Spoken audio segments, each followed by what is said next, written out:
Shalom saudara. Dalam Kingdom Financial kita belajar apa yang dituliskan dalam Matius pasal 7. Kisah tentang seseorang yang disebut pandai karena membangun rumahnya di atas batu.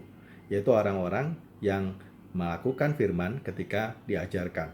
Melakukan, mempraktekkan kebenaran. Sehingga hari ini diibaratkan ketika ada banjir, ada badai, maka rumah ini tetap kokoh berdiri. Sebaliknya ada orang-orang yang rumahnya hancur karena membangun di atas pasir. Nah, hari inilah saat-saat masa krisis ketika 3 bulan kita mungkin akan mengurangi aktivitas kita di luar rumah, termasuk income kita akan berkurang, bisnis mungkin ada yang di lockdown, kita tetap harus bertahan hidup untuk keluarga kita. Kita mau cek apakah 3 pondasi yang diajarkan masih kokoh atau Anda butuh pertolongan. Pertama, bagaimana dengan gaya hidup Anda? Mungkin harus ada penurunan gaya hidup, dan otomatis terjadi karena biaya transport tidak keluar, kita juga banyak tidak makan di luar tapi masak sendiri di rumah. Nah, ada poin-poin yang mungkin meningkat juga seperti biaya listrik karena kita sering di rumah, AC, elektronik semua menyala.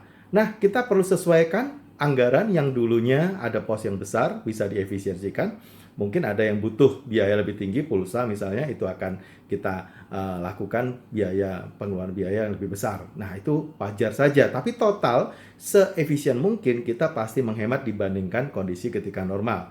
Nah, ini perlu kita lakukan ketika pendapatan turun, maka penghematan perlu dilakukan. Yang kedua, kotak P3K.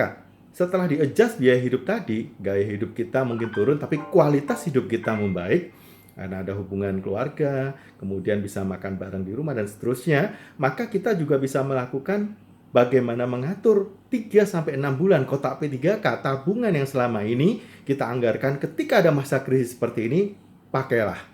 Jadi selama masa masalah orang lain terjadi, kita tetap mantap makan tabungan. Dan usahakan paling sedikit 6 bulan itu aman. Karena kita jangan sampai berhutang konsumtif ke kanan dan ke kiri, ke kartu kredit, pinjol, jangan sampai terjadi. Yang ketiga, pondasi ketiga adalah asuransi.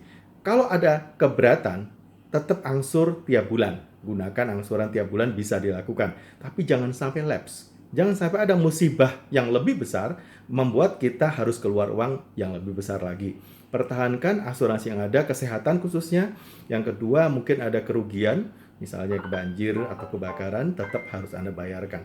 Inilah 3 pondasi yang perlu kita perhatikan, dan semoga kita melewati 6 bulan ini dengan baik. Ketika orang lain tumbang, kita tetap berdiri, disitulah kita bisa jadi terang, menolong, membantu, bahkan berbagi terhadap orang lain yang membutuhkan.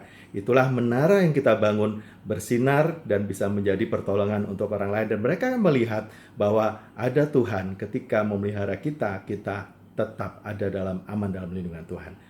Saya Juhono, kalau Anda membutuhkan sesuatu, Anda bisa menghubungi saya, sahabat keuangan Anda.